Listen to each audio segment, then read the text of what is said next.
Yan, magandang hapon mga paps. So may anim ulit tayo na piniprepare. Nandito yung lima, doon na yung isa.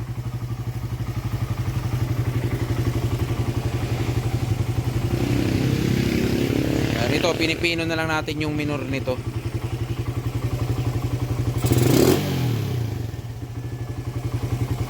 Yan.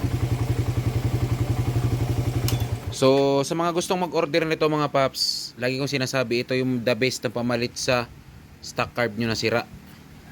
So kapag sira ng stock carb nyo, palyado na, ito yung pinaka the best na pamalit. Pero kung ang hanap nyo yung super lakas, so hindi to para sa inyo. So ang para sa inyo, magpakarga kayo sa mga mekaniko nyo. Yan. Hindi yung ano tayo, nag-expect tayo na sobrang lakas. Carb lang naman ang pinalitan.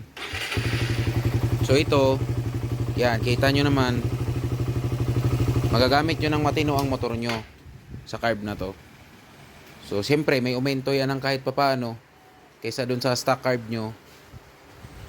So medyo malakas-lakas yan ng kaunti, pero wag tayong maghangad na parang takbong loaded. So ganun lang yun mga paps. PM lang sa mga gusto. Yan, bukas pala shipping natin, Friday. So shipping natin bukas.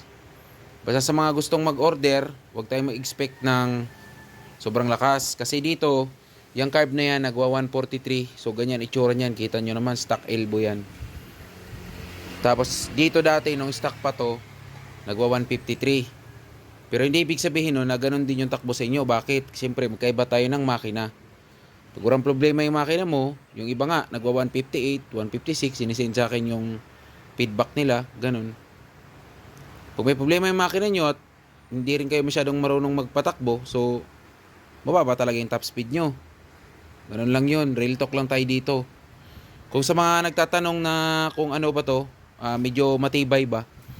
So ito, nabagyo pa to nung bagyong Christine. Kumain to ng putik. O, tingnan nyo. Yan yun. Magto 2 years na to.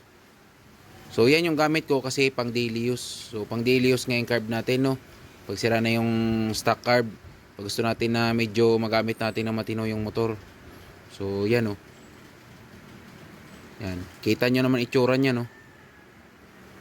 Nabagyo na to. Nabaha, naputik, pero buhay na buhay pa. So, yun lang naman mga paps. Sa mga gusto lang, PM lang.